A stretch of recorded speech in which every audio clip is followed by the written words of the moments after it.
Hello everyone and happy Halloween. This is Andreas from Nordic Tarot. I'm bringing you a love reading for the month of November, and as the readings are general and trying to cover as many people as possible, there won't be a message for everyone. And I sincerely hope that there is a message for you, but kind of by design it's not possible for there to be one for everyone watching. And if you'd like more information about how to contact me for personal reading or what decks I use, you'll find all of that in the description box below. Thank you, and I hope you enjoy your reading. Hey Aries, Sun, Moon and Rising. This time, your underlying energy is the Queen of Swords, and the underlying energy is kind of the energy that's informing the rest of the reading. It's like permeating through it, right? And you're a fire energy, but you're showing up as the Queen of Swords here in your underlying. And I want to say that, well, there are two things. First off, as usual, even though this is a queen, even though you might be a man or someone with a lot of masculine energy, you can still show up as a queen in these general readings because it's trying to cover as many people. So the Queen of Swords just happened to come up. Might as well have been the King of Swords. And the other thing I want to say is that for someone else to show up in your underlying energy, they have to be very involved in your energies. They have to be like very close and like intrinsic to what's going on or your energies. So I'm going to say most likely the Queen of Swords is your energy. And like the Queen of Swords, who is she? She's, very intelligent. She has that air energy ability of detaching from things, appearing as if they're very emotionally cut off, but it's, sometimes it's a self-preservation thing, other times it's to view things more objectively, to not have emotions or, anything else involved in decision-making, for example. She has a lot of answers, she has her truth, and she's only interested in being, like, if you deal with her, she's only interested in the truth. So, even if you are a fire energy, is this the kind of energy that you're currently embodying or displaying? And in your problem circumstance, or the heart of the reading here, you have the High Priestess. And the High Priestess is someone, it's the card for the tarot, for example. This is about answers. Sometimes it's about secrets, but the High Priestess is the keeper of knowledge, right? And there's a lot of intuition associated with this card as well. And I think what this means, like looking at all the other cards, I think this is you, and it can be that there is a lot of intuition for you to use currently, or that this is something that is there, like the answers are there for you, or the intuition and like the gut feeling and knowing the answers within yourself, it's there, but it's currently crossed by the Judgment card. And Judgment it's like kind of the last leg in a way before like reaching the world, for example, and the world is a successful completion of a cycle, right? But this is kind of where you take stock of things. This is where it's Pluto, it's transformation. You kind of turn around, like let's say that the world, right? That card is a mountain. And when you get to the top of that mountain, that's when you reach the world card, right? And you can see where you came from, and you see ahead of you as well, like what's to come after you walk down the mountain and begin the new cycle. Judgment, on the other hand, is that card where you're like maybe pushed to your limits in a way, and it's super difficult. And this is when you like turn around, you look at where you came from, the choices and the people and like situations that influenced everything that happened and that brought you to the point you are at now. And it's kind of looking at all those things, everything that makes you you, and why you're here and how you got to where you are, kind of drawing a line under all of that stuff, like the good and the bad, and like accepting it and acknowledging it and understanding it, drawing a line under it, turning around, and then with like a fresh resolve or a fresh spirit moving on from that point. And that can be incredibly difficult. Sometimes it can be painful, or sometimes it's something we don't want to do. Sometimes it's something we are looking for. We want that Judgment energy. We want that to happen. But it's not necessarily an easy thing to do. A lot of the time it can be very difficult.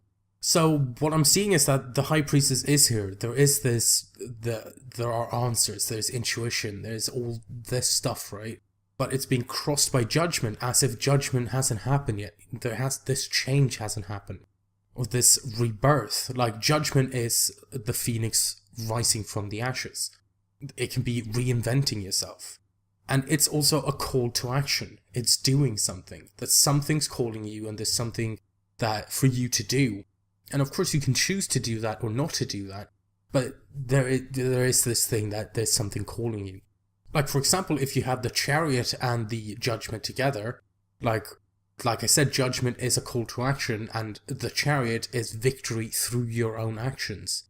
So that very much says that there is a victory to get here, but there's something you're going to have to do on your own or through your own efforts. In your past, however, you have the Seven of Swords, and the Seven of Swords can be like, it's sometimes called the liar, deceiver card. It can be about someone feeling like maybe someone's not telling the truth, or maybe you feel like you have to be secretive about something. Maybe there's something you don't want to tell someone else.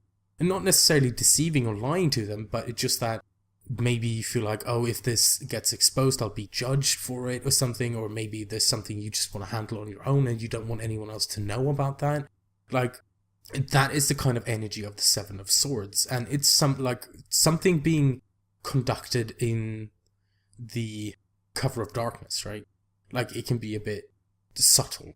So, like, what is that thing? What is that in the past? Why is that kind of energy there? Was it something that was avoided, something that maybe you didn't want to look at, for example? And I'm saying that because you have the Two of Swords in this reading as well. I'll get to that in a minute, but that kind of energies, they're related in a way. In your present energy, you do have the King of Pentacles, and I do believe this is someone, I do think this is someone you're dealing with, and it can be an earth energy, it can be a Taurus, a Virgo, or a Capricorn, for example. And maybe this person, very stable, very grounded, very diligent, works very hard.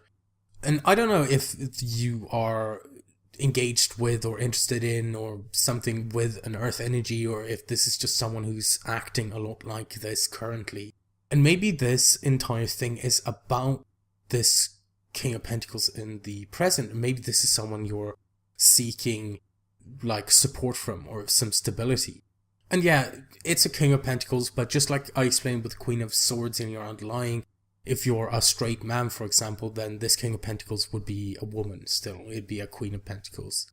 It's kind of more so the energy of the card rather than the gender.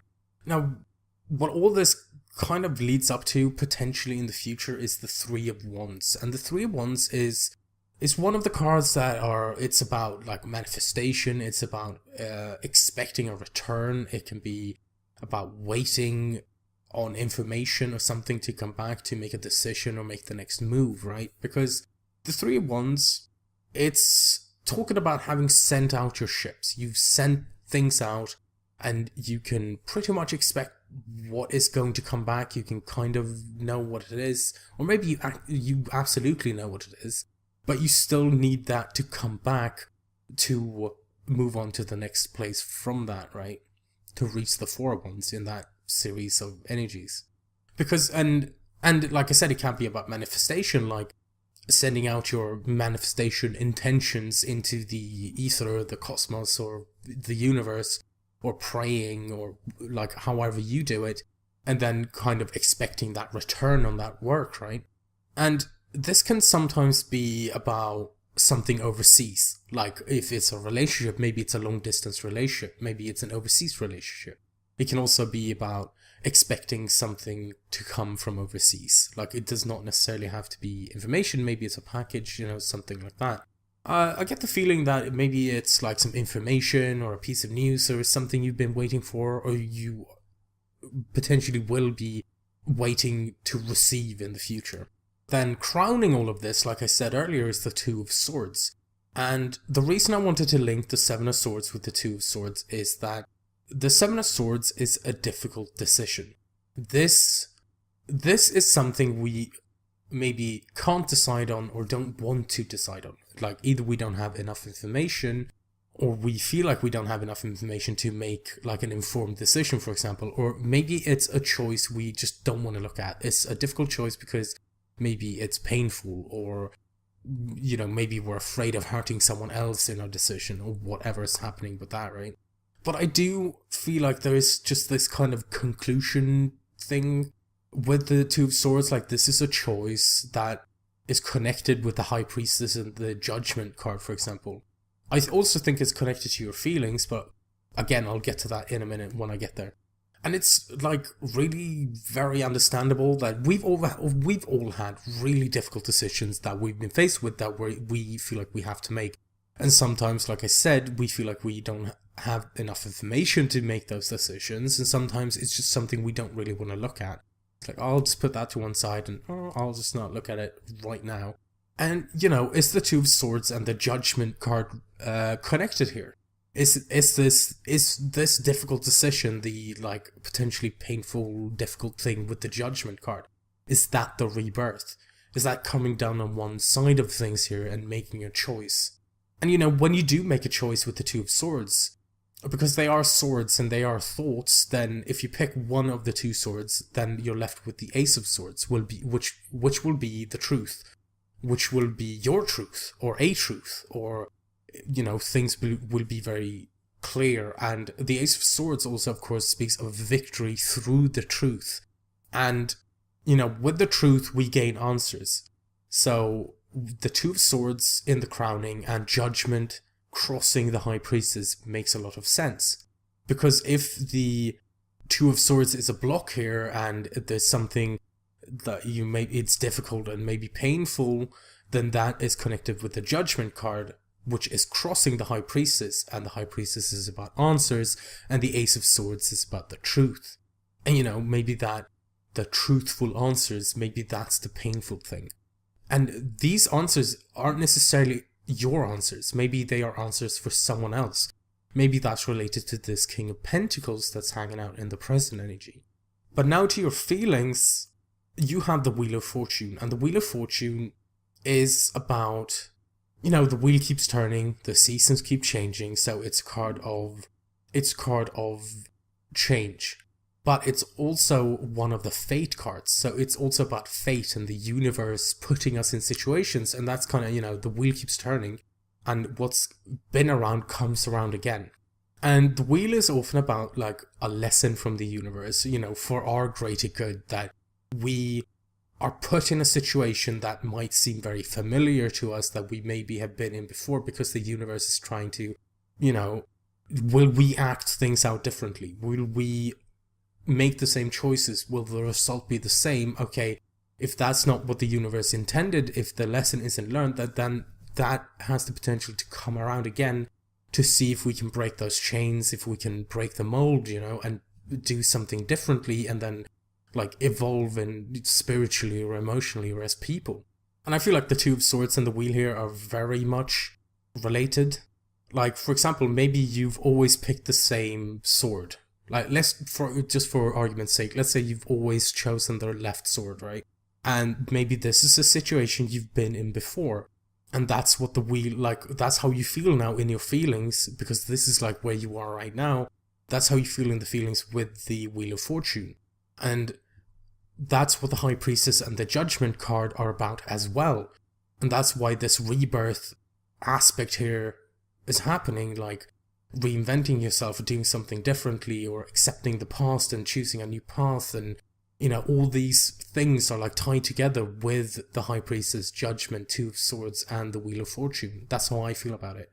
That maybe choosing the right sword, maybe this is why this is so difficult, because the High Priestess is here with all the answers, and you can feel the Judgment energy here, that you recognize that you've been here before again with the wheel, and you kind of recognize that maybe the other sword is what is a valid choice, and maybe that's like, to break the cycle you need to choose the other sword. And that's what Judgment's here, like crossing the High Priestess. Because, reiterating, I very much feel like the Two of Swords and the Wheel of Fortune are connected here. And I understand if it's a difficult decision, because that's kind of what the wheel does to us sometimes, where it does put us in these situations. for our greater good, to do something different, to break the mold and break the cycle. Now, in your outside influence placement, you have the Six of Pentacles, and the Six of Pentacles is a card that speaks of balance. It's the giving and receiving, and it's sometimes called the charity card, which I don't necessarily agree with. In the original Rider-Waite deck that I used to learn the tarot, it depicts one man who seems very well off, and he's like giving money to people kneeling at his feet, and they look a lot worse off than him. And it's that he's giving them this money and, creating opportunities for them, or helping them out, or, making life easier for them, or helping them in a dire situation. It probably makes him feel like he's helping, and it makes him feel good about himself. But if those two people weren't in need, then he wouldn't have the opportunity to be giving and feeling these things that being charitable might make him feel, right? So that's also where the balance thing of the balance theme of the Six of Pentacles comes in, where it's kind of like being able to give and to receive. It's not just a one-way street. Maybe, maybe you're someone who's so used to giving and you're always giving and you don't really take anything back, or maybe you don't get anything back. But, of course, it's always important to be able to receive things as well. Love, or someone else's time or attention, or whatever it is, right? So, what can this be talking about? This could be talking about being able to receive this lesson from the universe, for example. It doesn't even have to do with someone else. Maybe this is between you and the universe. Maybe this is just about your personal growth, being able to receive something to help you grow. And I do feel like there's this stability and support aspect to the Six of Pentacles in this reading as well, where things have maybe been very choppy, but now it's, there's this energy coming in for you that's kind of leveling things out. And then in your Hopes and Fears placement, you have the Seven of Wands. And the Seven of Wands is standing your ground. This can be about principles, for example, this is where I draw the line, this is my boundary, and I'm going to defend it. And it's like the warrior spirit card, right? And I feel this can be about a few different things. This could be why the Two of Swords is here. Why is this a difficult decision? Because the Seven of Wands can sometimes invite conflict. If you draw a line in the sand and say, no, this is my boundary and I'm going to defend it, this is important to me. And, this can be an emotional boundary that you don't want people to treat you in a specific way, or something like that. And that, of course, that can possibly invite conflict. But there is this energy here of standing your ground and fighting for what you believe in, what you want. And then in your outcome, you do have the Hermit, which is, to me, I like this card. It's a very spiritual card, and it's about journeys and enlightenment and answers. And the Hermit sets out, and he sets out on his own because he doesn't need anyone else, or even wants someone else to help him find his answers. He has his lantern, he has his stick or staff or wand, maybe. That might be the Ace of Wands. And he sets out to find enlightenment, to find answers. And, this can be about a journey. And yes, sometimes it is someone being by themselves. It doesn't say that they're alone, just that they're by themselves, that this is something they're doing themselves. Maybe they feel like they have to do this themselves. You can still be in a relationship and go soul searching on your own. You might be living in a tiny house together and see each other every day, but, the soul searching is something you're out and doing on your own. And in this reading, it comes across as very healthy to me, with this, you do have judgment and, Two of Swords and even Seven of Swords in the past, and it can be very difficult and painful, but you are looking for those High Priestess answers. That's kind of where this leads you. That you do want those answers. You want to find out, maybe you do want to trust your intuition, and you're actively going out and finding those answers with the Hermit.